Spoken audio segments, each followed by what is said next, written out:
Indian bureaucracy, a very important topic for your GS paper 4. We would be focusing on the civil services, their dynamics, the formal structure, the written rule, the structure, the functions, and the system, how it works. So initially, the first Indian to clear the ICS exam was Satyendranath Tagore in 1864. It was till 1922.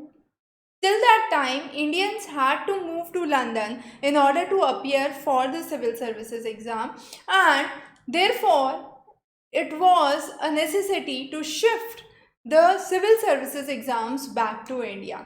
Now there are various challenges that we face in present scenario.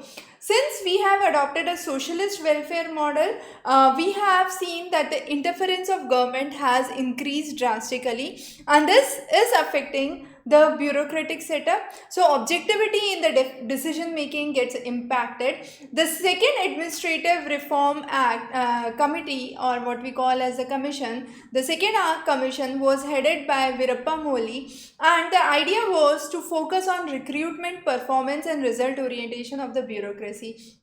So major reforms includes lateral entry, training programs of servants already in job, and a performance evaluation on a timely basis. Now Department of Administrative Reforms and Public Grievances is the DARPG, which has been introduced to standardize the civil services and bring in more important issues which cater to the grievances of the users, mainly the citizens. Now Max Weber was the first person to use the term bureaucracy.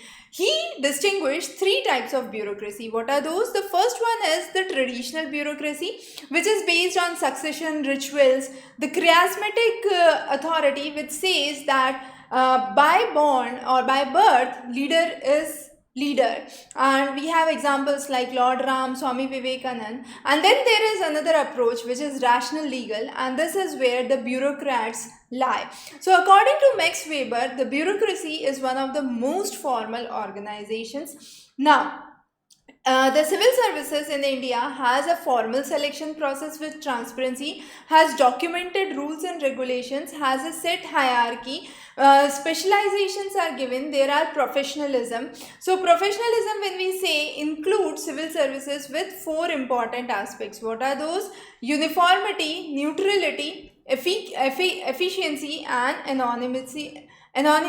That means the disclosure is not done, the identity is not disclosed, and all India services have this sole focus of bringing in an integrated development. So the position is filled on a permanent basis, and this is therefore one of the most wanted careers at major stages. Then we have group A, B and C level services. There is UPSC at the state center level. At the state level we have state PSCs or the staff selection boards. Now if a person is in service for 14 years, the person is appointed as the director.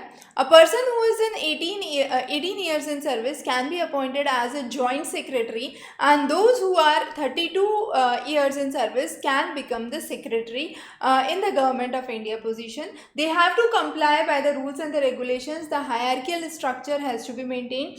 Division of power is important. So in the words of Lord Acton, it is said that power corrupts, but absolute power corrupts absolutely. So in order to check that there is no absolute corruption, what is required is division of labor, so that the corruption is checked at each levels. Sardar Vallabhbhai Patel justified that permanent civil services in India, mainly the All India civil services, would bring a frank and matured opinion and experience for the country. So those were some of the issues which have been discussed here. Then there is the bureaucracy. Usually said that there is lot of red tapeism. People want to discuss Varta Kare, as it is called as, but they don't mention the date and the time. Sometimes essential opinions are struck because of the government interference, or the ministries are not clear about the documentation. The queries by the seniors are made, and sometimes there is too much work which is cited for delay. So because of various pathological issues, there is issues with the governance and the bureaucracy. But overall, all, it is required for working of a country like India, and definitely brings in a lot of change into the system.